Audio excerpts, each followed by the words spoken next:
느낌으로는 이제 겨울이구나라는 생각이 좀 들었고, 또 약간은 어린 시절의 그런 생각들도 약간 떠오르더라고요. 청년이면 뭐가 그렇게 좋다고 뛰어다니고 놀았는지. 강아지만 좋아해야겠는데 애들도 같이 좋아하는 것 같습니다. 그런데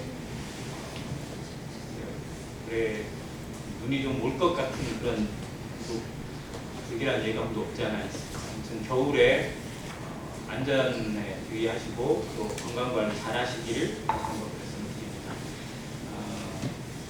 오늘 교재는 사도행전에 있는 말씀을 다시 한번 교재하기로 합니다.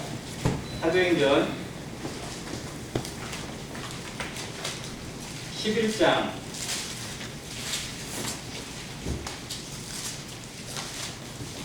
11장 19절로 26절까지 교독하겠습니다.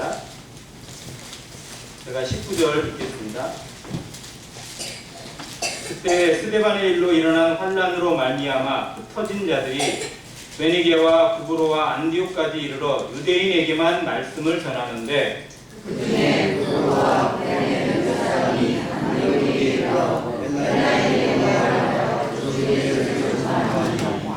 주의 손이 그들과 함께 하심에 수많은 사람들이 믿고 주께 돌아오더라. 예루살렘 교회가 이 사람들의 손을 보고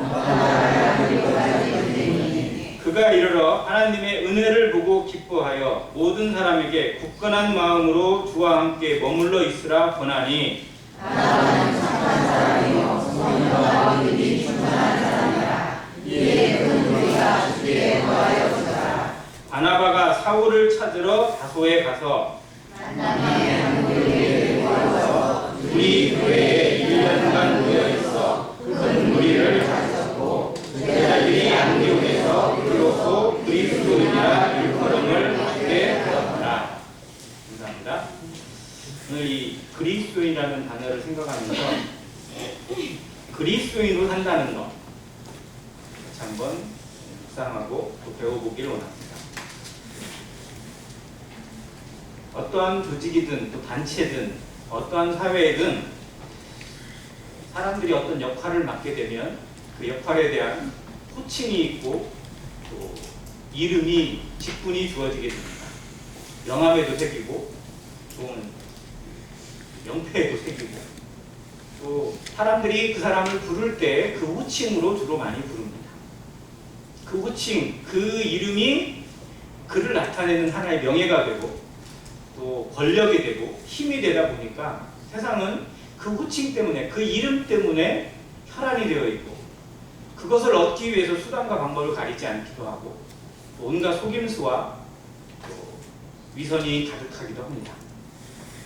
근데 그 호칭이나 그 이름, 그 직분은 명예나 혹은 권력도 되기도 하지만 제일 중요한 건 그 일을 감당하는 책임입니다. 그 직분에 있는데 그 일을 감당하지 못하고 있고 엉뚱한 일만 하고 있다면 당연히 문제가 될 수밖에 없고 욕을 먹을 수밖에 없습니다. 그래서 그 호칭은 그 사람에게 주시는 명예, 그 사람을 나타내는 어떤 간판이기보다도 오히려 그가 감당해야 될 책임을 먼저 생각하게 합니다. 그리스도인들도 여러 호칭들이 있습니다. 성도들도 하나님의 나라에서 하나님의 은혜로 말미암아 구원받은 이후에 새롭게 부여받은 호칭들이 여러 가지가 있습니다. 가장 기본적으로는 형제자매라는 호칭도 있습니다. 형제자매라는 건 어떻게 보면 당연히 부르는 호칭이기도 하지만 그 이름에도 당연히 책임이 따르게 됩니다. 성도라는 이름도 받습니다. 성도라는 건 하나님 앞에 부름받은 신분이 바뀐 거이기도 하지만 그 이름에 맞는 책임이 부여되어 있다 합니다. 거룩한 삶을 통해서 하나님께 영광을 돌려야 합니다. 또 우리가 잘 아는 것처럼 베드로전서에 나와 있는 택하신 족속이요 왕같은 제사장들이요 거룩한 나라요 그의 소유가 된 백성이라고 하는 신분도 있습니다. 그 호칭도 우리에게 무한 책임을 생각나게 합니다. 근데 여기서는 또 다른 호칭이 뭐냐면 그리스도인입니다. 그리스도인 두 단어가 합성이 됐습니다. 뭐가 만났죠? 그리스도와 사람이 만났습니다. 즉 그리스도인이라는 것은 그리스도와 연합된 사람이고요. 그리스도를 믿는 사람이고 또 좀 더 나아가면 그리스도 이름으로 사는 사람이고 그리스도를 위해서 사는 사람이고 그리스도 덕분에 사는 사람이고 즉 그 사람은 뭐 빼면 시체예요? 그리스도 빼면 시체예요. 즉 그의 생명의 중심은 그리스도에게 있고 그의 삶의 중심도 역시 그리스도에게 있기 때문에 그리스도인이라고 부릅니다. 즉 우리가 그리스도인이라고 부르고 있고 우리가 스스로 그리스도인이라고 자기를 소개하고 있다면 내 생활의 내 삶의 중심은 누구다? 그리스도라는 것을 스스로 인정하는 것이고 또 그걸 보여줘야 될 책임이 있습니다. 그래서 오늘 그리스도인이라는 이 단어가 주는 의미를 한번 생각해 보면서 정말 나는 그리스도인으로 살고 있는지 명목만 그리스도인으로 살아가는 어리석은 그런 모습은 아닌지 정말 그리스도인다운 삶은 어떠한 것인지 한번 성경을 통해서 한번 생각해 보기를 원합니다. 자, 본문은 예루살렘 교회부터 시작된 복음의 전파가 이제 이 안디옥 지역까지 전파되는 과정을 간략하게 그려두고 있습니다.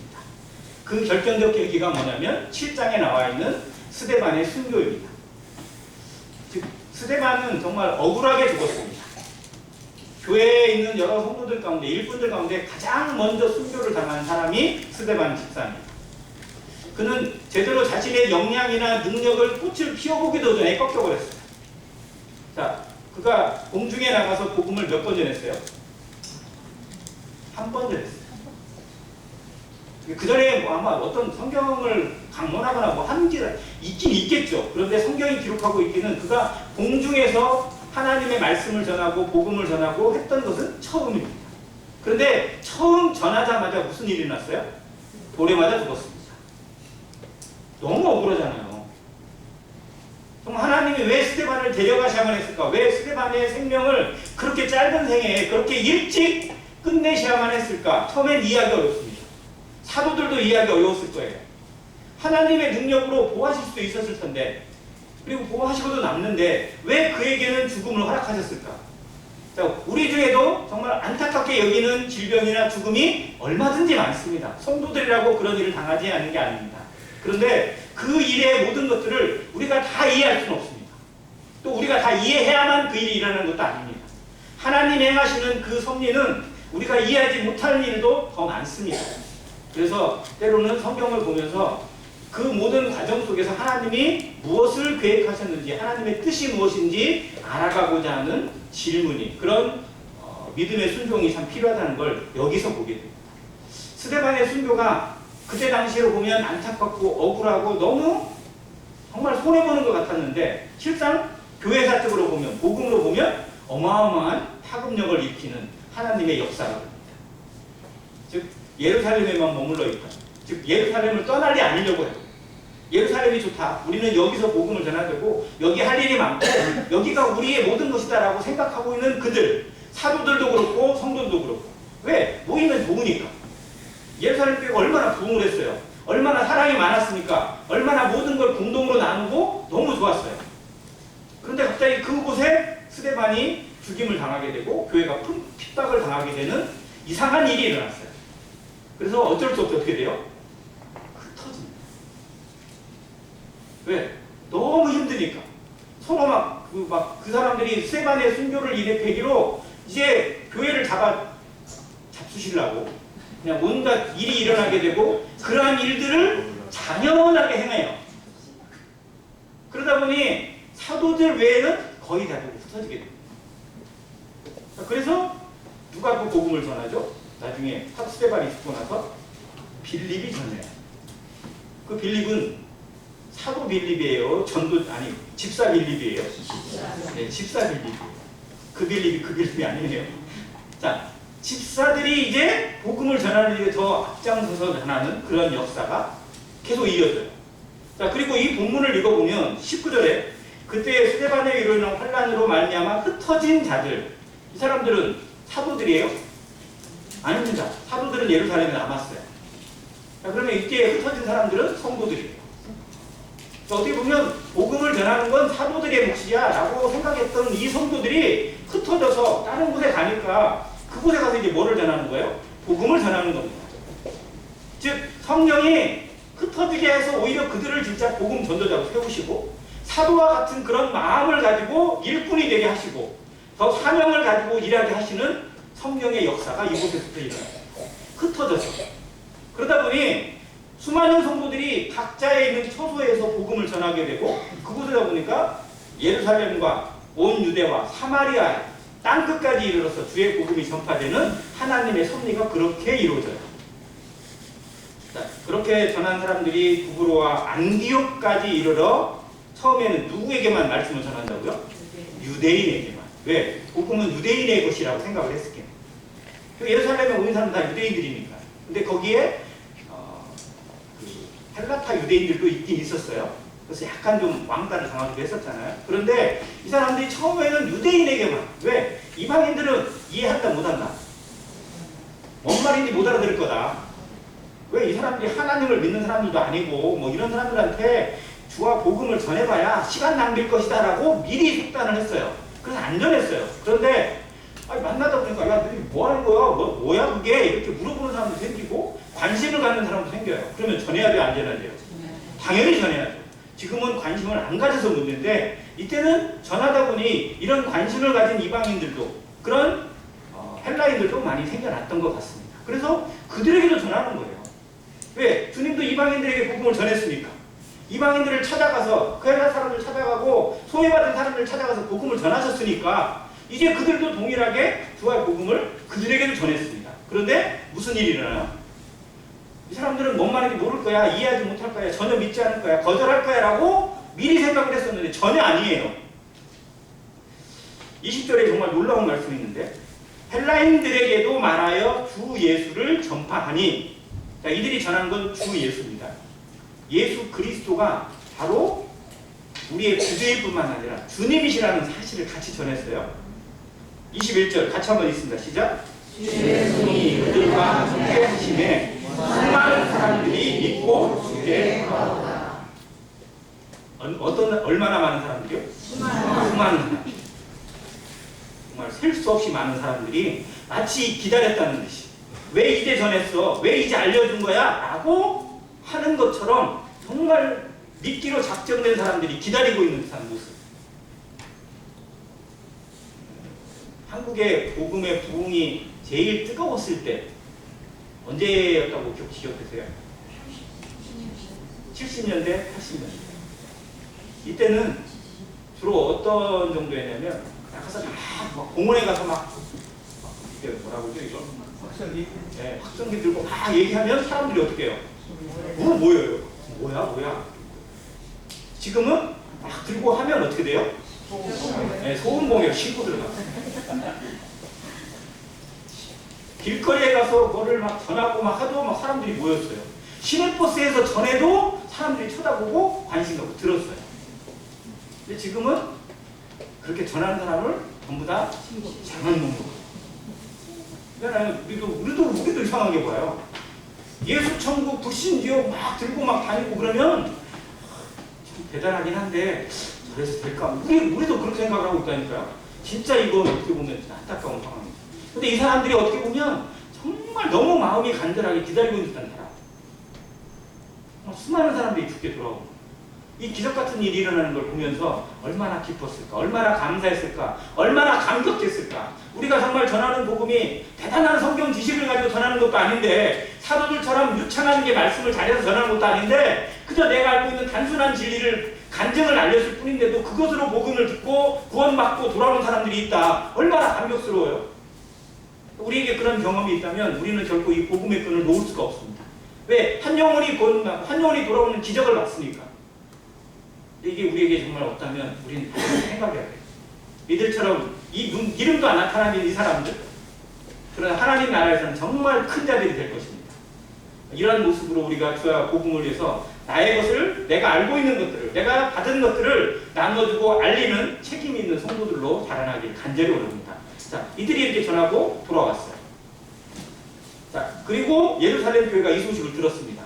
자, 이제 이들에게 어떻게 보면 정말 이제 구원받고 아기들이 태어났는데 부모된 어떤 그러한 양육의 필요성이 있고 그들을 지도하고 이끌어야 될 리더십이 필요하죠.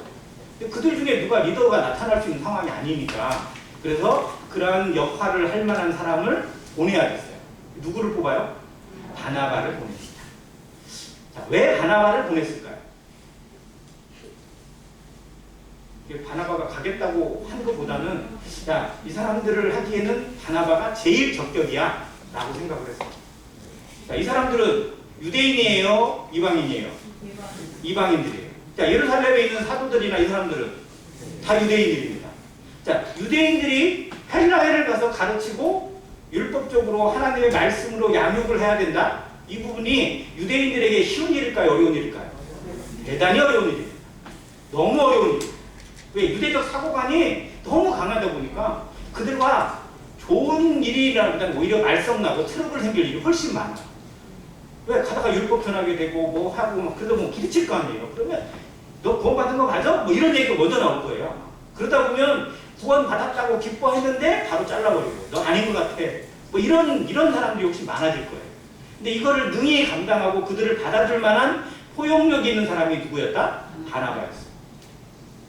바나바는 그의 장점을 먼저 바라보고 약점을 보듬어주는 역할을 많이 했어요. 그에게 있는 잠재력을 먼저 바라보고 그가 가지고 있는 약점을 내가 어떻게 커버해 줄 것인지를 기도한 사람. 그래서 권위자고 그래서 격려자입니다. 아무튼 그런 바나바의 성격과 인격 때문에 그 일을 감당할 만한 사람이 어떻게 보면 바나바가 적격이었어요. 바나바를 파송을 합니다. 바나바가 가봤어요. 안디옥에 가는 그 성도들을 만나보니까 열정이 너무 뛰어나요. 왜? 처음에 예루살렘 교회 뜨거웠던 것보다 더 뜨거운 것 같아요. 너무 마음에 들어요. 그런데 그들을 제대로 양육하고 제대로 양육해서 하나님의 몸된 교회에 정말 일꾼들로 세워야 될 필요성이 느껴졌을 때 바나바는 아마 한편에서는 기쁨과 한편에는 두려움이 있었을 겁니다. 자, 먼저 이 안디옥이라는 곳 한번 생각해 볼게요. 안디옥은 지금 어디에 있는 곳인가요? 지금 현재는 그리스. 시리아에 있습니다. 시리아에. 그래서 수리아의 안디옥이라고 해요. 자, 성경에는 안디옥이 두 군데가 나옵니다. 수리아의 안디옥이 있고 비시디아의 안디옥이 있어요. 비시디아의 안디옥은 터키에 있습니다. 그래서 소아시아라고 부르는 곳에 있어요. 자, 이 수리아의 안디옥은 로마 집회 당시에 가장 큰 도시들 중에 하나였어요. 그래서 이 수리아 지역의 수도입니다. 예를 들어서 로마에서 가장 크게 생각하는 도시, 그래서 주요 거점들, 우리가 흔히 말하는 뭐 마게도냐 지역 하면 대표 도시가 빌립보고, 아가야 지방 하면 고린도고, 수리아 하면 여기고, 또 소아시아 지역의 제일 대표 도시는 에베소였어요. 뭐 이런 도시들이 당시의 거점이에요. 그러니까 거기에 거의 수도예요. 자, 이 안디옥은 큰 도시임과 동시에 또 사람들이 많이 있고 그러다 보면 문화적으로나 어떤 문명적으로 대단히 발달을 하고 또 그러다 보면 태폐한 그런 모습들이 늘 나타납니다. 자, 당시 그리스나 로마 지역의 대부분 도시들이 섬기는 신이 있어요. 그걸 주신이라고 합니다. 그 도시의 주신이에요. 그러니까 그리스 신화에 나오는 신들 중에 뭐 우리가 아는 이름들 몇몇 있죠. 대부분 들어보면 제우스는 대부분 다 알잖아요. 근데 제우스는 거의 모든 도시에 다 있긴 있어요. 그런데 그 도시의 주신은 따로 있어요. 예를 들어서 그리스의 아테네는 주신이 누굴까요? 아테네가 주신입니다. 아데나예요. 아데나. 전쟁의 여신이라고 불립니다. 그래서 파르테논 신전이 있잖아요. 그 신전은 제우스를 모시는 신전이 아니고 이 아테나를 모시는 신전입니다. 그 도시의 주신이기 때문에. 자, 그리고 에베소는 주신이 누굴까요? 아데미예요. 아데미. 그래서 에베소 사람의 아데미가 그렇게 유명한 겁니다. 그 아데미 여신뿐만 아니라 제우스 신도 따로 있어요. 있기는. 그런데 그 도시의 주신은 아데미였어요. 아르테미스였어요. 자, 그러면 이 안디옥에도 주신이 있습니다. 안디옥의 주신은 술의 신이라고 불리는 바쿠스. 무슨 신이라고요? 술. 좋아요, 안 좋아요? 안 좋아요? 당시에 있는 남자들 좋을까요, 안 좋을까요? 좋죠. 이 도시에는 술이 흥청망청입니다. 왜? 도시의 신이 술의 신이에요. 그리고 또 여신이 하나 있는데 요정이라고 불리우는 다프네라는 여신이 있어요. 이 여신은 쾌락의 여신입니다. 그러니까 연결이 되죠. 술 먹고 놀고. 이게 이 도시의 어떻게 보면 상징이에요. 그러다 보니 흥청망청 먹고 즐기자 놀자 이게 이 도시의 문화입니다. 왜 신들이 그런 신이니까. 자, 그런 그 도시에 이 구원받은 성도들이 태어난 거예요.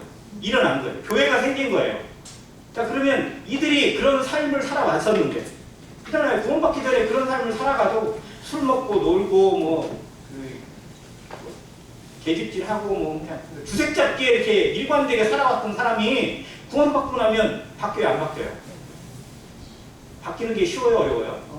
어렵죠. 쉽지 않아요. 근데 우리는 대부분 바뀌었잖아요. 술 먹던 사람 술 끊고, 담배 피던 사람 담배 끊고, 또 막 노름에 막 이렇게 했던 사람 다 끊고, 손가락을 안 끊어도 또 끊어내더라고요. 이렇게. 자, 그런데 그게 마냥 쉬운 일은 아니에요. 그걸 쉽게 하는 사람도 있지만 못하는 사람도 많습니다. 자, 이 성도들에게 이런 일들이 정말로 어떻게 일어났는지를 이 이름이 보여주는 거예요. 자, 안디옥에 있는 성도들은 자신이 그동안 살아왔던 삶의 방식, 술 먹고 쾌락을 즐기고 놀고 또 뭐 문란하게 지내고 아무튼 그렇게 살아왔던 삶을 청산하게 됩니다.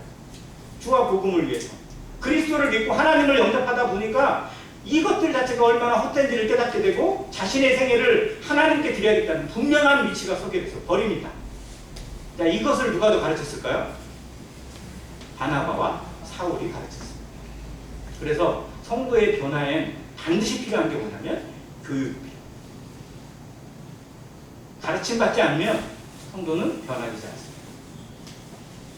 우리의 기본적으로 양심이 있고 또 우리가 믿는 사람이기 때문에 성령이 내주하긴 하지만 이것이 체계적인 가르침이나 어떤 그런 양육이나 또 그를 지도해주는 누군가의 어떤 그런 꾸준한 지도가 없이 그 사람이 저절로 바뀌는 걸 기대해서는 안 됩니다. 따라갈 수는 있어요. 흉내낼 수는 있어요. 그러나 온전한 자기 것이 되려면 정말 성경의 말씀으로 하나님의 말씀으로 양육을 받아야 돼요.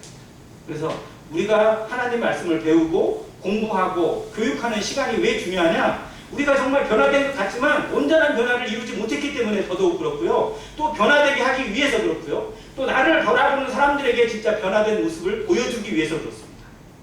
자, 그들이 교육받았을 때 25절, 26절에 이렇게 기록했어요. 사울을 데리고 옵니다. 왜 사울을 데려왔을까? 첫째는 사울이 성경적으로 더 탁월한 교사이기 때문에 데려왔어요. 자신보다도 더 유능한 은사를 가지고 있고 이 사람들을 가르치고 지도할 만한 그런 영적인 능력 자체가 자기보다 더 뛰어나다고 생각했기 때문에 사울을 데려왔고요. 그리고 자기 혼자 감당할 수 없다고 생각해서 사울을 데려왔습니다.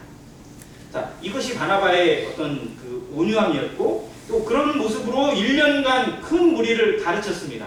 그랬을 때 제자들이 안디옥에서 무슨 일컬음을 받았다고요? 그리스도인. 근데 이 앞에 무슨 단어가 하나 쓰여있죠? 비로소. 이 단어가 좀 마음에 들어오지 않으세요? 비로소. 자, 비로소는 다른 말로 바꾸면 어떨까요? 무슨 말이 될까요? 제일 바꾸기 딱 좋은 단어가 뭐냐면 마침내. 그리고 드디어. 또 한 가지 단어가 뭐냐면 처음으로. 자, 그러면 이 비로소가 사울과 바나바가 볼 때의 비로소일까요? 그들이 볼 때의 비로소일까요? 아니면 하나님이 보실 때 비로소일까요? 누가 볼 때? 믿지 않는 사람들이 볼 때? 그 사람들이 볼 때 비로소라고 다시 썼을까요? 아니에요. 그들은 이 그리스도인이라는 칭호 자체가 어떻게 보면 조롱하는 말이었어요. 비로소라는 단어, 마침내라는 단어를 쓸 일이 없어요. 자, 이건 누구의 관점에서 쓰인 거냐? 하나님의 관점. 하나님이 믿는 사람들이, 거듭난 사람들이, 성도들이 뭘로 불리기를? 그리스도인으로 불리기를 얼마나 간절히 바랬는지를 보여주는 단어가 비로소입니다. 누가가 이 성경을 기록할 때 정말 이 부분에 있어서 얼마나 감동이 되었는지 하나님의 성령도 감동되어서 하나님께서 정말 이 헬라인들, 믿지 않는 이방인들이 이렇게 변화된 것을 얼마나 기대하시고 얼마나 꿈꿔오셨고 얼마나 간절하게 원하셨는지를 이 비로소라는 단어에 넣었어요. 그래서 이 마음을 우리가 읽어야 됩니다. 하나님의 마음, 우리가 어떤 사람이 되기를 바라는지, 우리가 세상에게 어떻게 비춰지기를 바라시는지, 세상 사람들이 우리를 보고 뭐라고 하기를 하나님이 기뻐하실지. 진짜 쟤는 예수쟁이야, 야 진짜 쟤는 믿는 사람 같아 라고 하는 말을 들을 때 누가 영광을 받을까요? 하나님이 영광을 받으십니다. 예배를 드릴 때 예배를 통해서 영광을 받으시는 것보다 믿지 않은 자의 입을 통해서 하나님이 더 영광을 받으신다는 사실을 성도들은 기억해야 됩니다. 나와 만나고 있는 사람들, 나와 접촉하고 있는 사람들에게 내가 하나님을 어떻게 보여주고 있느냐, 그들에게 하나님이 어떤 분이신지를 알려주고 있느냐에 따라서 하나님은 영광을 받으시기도 하고 모욕을 받기도 하십니다. 우리는 하나님의 이름을 욕되게 할 수도 있고 하나님의 이름에 거룩한 영광을 끼쳐드릴 수도 있습니다. 내가 하는 한마디의 말이나 행동 하나하나에 그 모든 것이 달릴 수 있어요. 그래서 성도들은 말에도 조심해야 되고 행동은 더더욱 조심해야 됩니다. 왜? 하나님이 달려있기 때문에, 그리스도가 여기 책임져 있기 때문에 나는 원하지 않든지 원하든지 간에 그리스도를 달고 살아요. 그리스도가 내게 붙어 있어요. 사람들은 나를 바라보면서 하나님을 판단하고 그리스도를 판단합니다. 그래서 더더욱 조심해야 돼요. 안디옥 교회 성도들이 그리스도라는 이 칭호를 받게 되었을 때 하나님이 정말 천국에서 얼마나 기뻐하셨을지, 그리고 이걸 성경에 기록하실 때 얼마나 기쁜 마음으로 이걸 기록해 주셨을지, 이것을 잊고 있는 우리들이 이 단어를 얼마나 깊이 있게 생각하고 있는지 한번 생각해 보길 바랍니다. 비로소 그리스도인이라 칭함을 받았다. 믿음의 선진들 모습 몇 군데만 살펴보겠습니다. 자, 믿음의 선진들은 이방인들과 접촉하며 살았을까요? 아예 자기들끼리만 살았을까요? 접촉했죠. 자, 아브라함 보겠습니다. 아브라함은 그 이방인들하고 접촉을 했어요, 안 했어요? 한쪽 간대가 이방인 땅인데요. 가나안 땅에는 전부 다 하나님을 모르는 사람들이 그득합니다. 그들 속에 들어가 살았고요. 그들과 접촉해 살았어요. 자, 그런데 그들 속에 하나님을 심었어요, 못 심었어요? 아브라함은 못 심었어요? 심었습니다.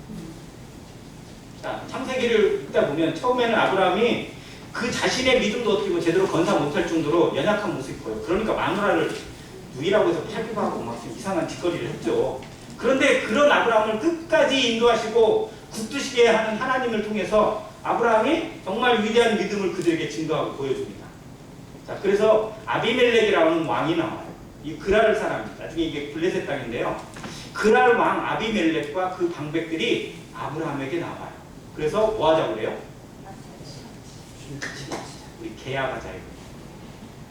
자, 계약은 언약과 계약이 약간 다릅니다.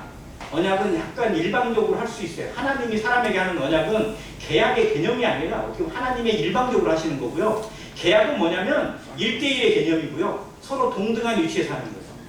자, 그러면 왕하고 아브라함이 동등한 위치가 돼요. 그만큼 아브라함이라는 사람이 보여준 신앙과 그 믿음에 대해 이 믿지 않는 이방인들도 바라본 거예요. 그래서 두려워했어요. 자, 나중에 사라가 죽었을 때 그곳 사람들, 그 사람들이 이제 사라의 매장지를 구하기 위해서 아브라함이 정말 몸을 굽히면서 내 아내의 매장지를 내가 좀 너희들에 사겠다라고 했을 때 이 사람들이 뭐라고 했어요? 당신은 우리 가운데 있는 하나님의 지도자이오니. 방백이라고 예전에 쓰여져 있는데요. 지금 성경은 지도자라고 부르고 있어요. 누구의 지도자? 하나님의 지도자. 안 믿는 사람들도 아브라함을 보면서 저 사람은 하나님과 함께하는 사람, 하나님의 사람이다. 하나님이 그와 함께하는 것을 우리가 똑똑히 보았다. 저 사람 건들면 된다, 안 된다? 안 된다. 저 사람에게 편의를 주고 도움을 주면 누구에게 복을 받는다? 하나님에게 복을 받는다는 걸 그들이 알아요. 그래서 무상으로 써라. 당신이 쓰겠다는데 누가 말해? 쓰라고, 무상으로 쓰라고. 이런 식으로까지 했어요. 이게 아브라함. 다음 아브라함의 아들 이삭은 이방인들과 관계에서 하나님을 보였을까요? 못 보였을까요? 보였습니다. 어디서? 그 유명한 우물 파기에서. 이삭의 인생의 신앙은요, 딱 한마디로 하면 우물로 정의하면 됩니다. 우물 몇 번 팠어요? 네? 정확하게 모르겠어요. 그냥 성경이 보여준 건 한 4번 정도 보여준 것 같아요. 자, 처음에 우물을 팠어요. 그런데 와서, 야, 이거 원래 우리 거야. 아주 귀찮네. 그래서 옆으로 옮겨요. 목숨 걸고 싸워야지. 바보같이 왜 따로 가고. 또 팠어요. 근데 또 와요. 그 목자들이 또 와가지고 이렇게 찾아오는 건 뭐냐면 한마디로 잘 되는 걸 못 보겠다 이거죠. 이상한 놈이 우리 땅에 들어와가지고 괜히 잘 돼.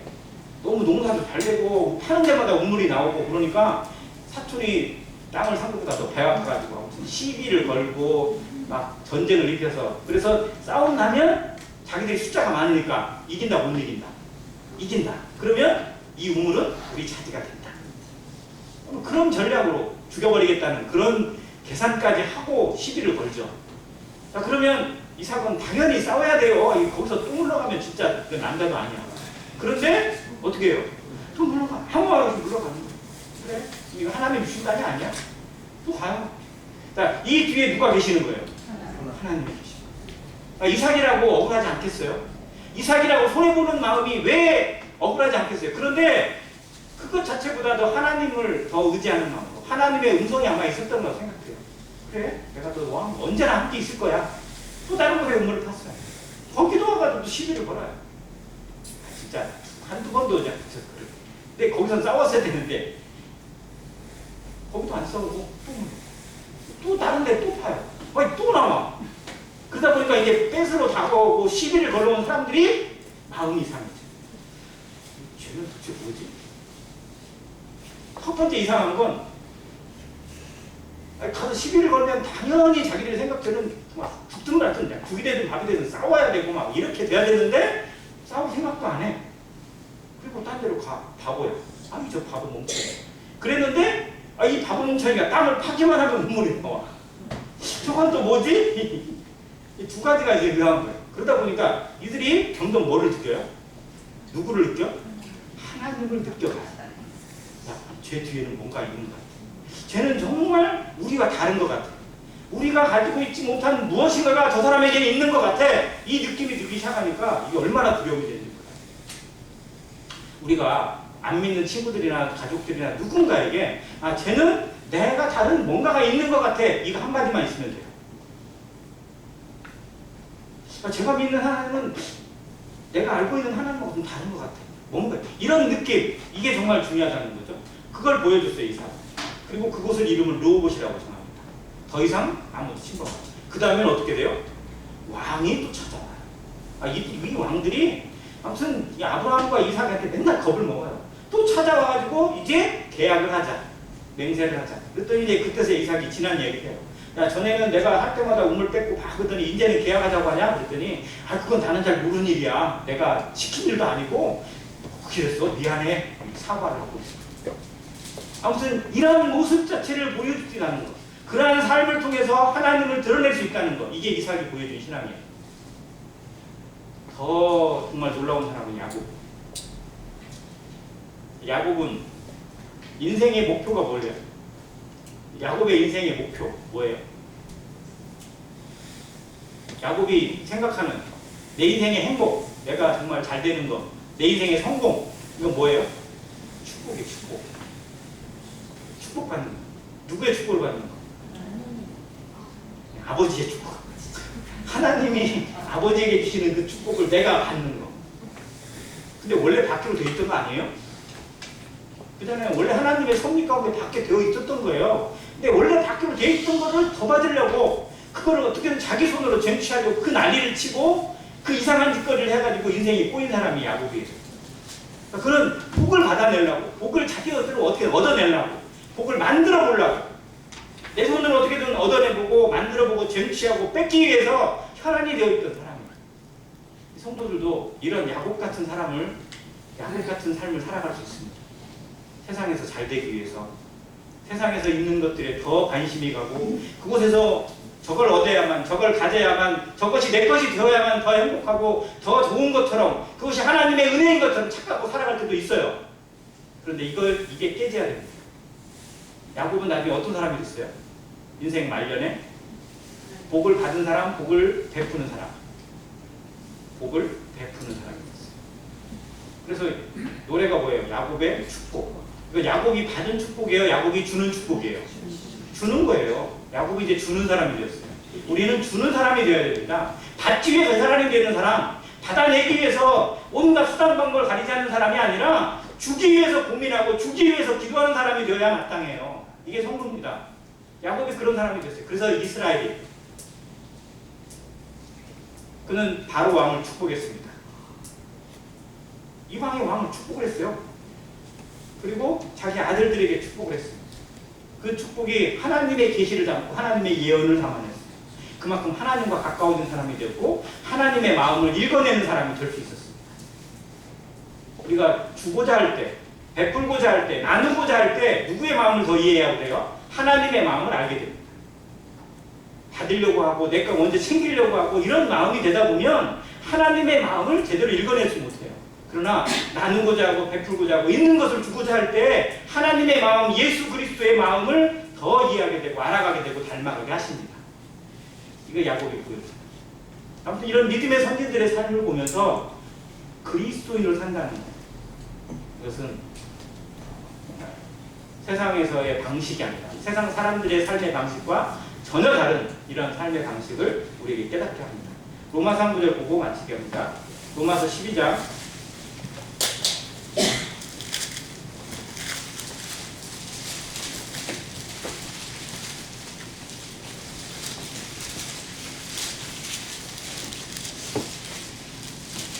17절과 18절 같이 읽겠습니다.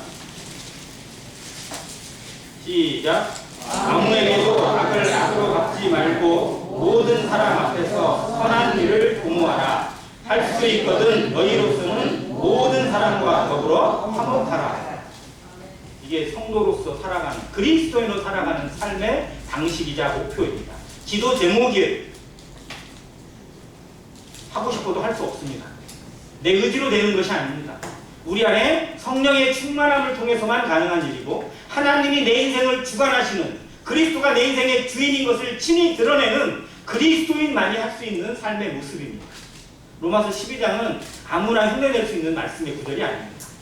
이 앞에 담겨있는 것들, 구원받고 그리스도와 연합되어진 삶을 배우고 자신을 떨쳐내는 성화의 삶을 배우고 성령의 인도하심을 배우고 성령의 은사로 섬기는 것을 배우는 성도들, 그 가운데 자신을 드리는 삶에 익숙해진 성도들에게 이 말씀을 하고 계세요.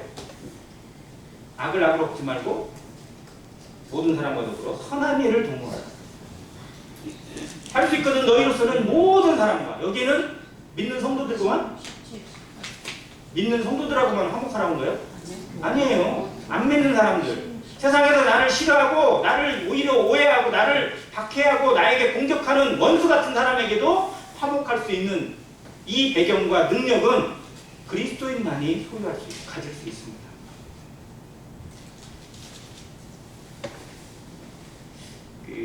또 한 구절이 똑같은 구절이 나오는데요. 21절 같이 한번 읽습니다. 시작. 악에게 지지 말고 선으로 악을 이기라. 자, 아까 이삭이 보여준 삶의 모습이에요. 악에게 지지 말고 선으로 악을 이기는 거예요.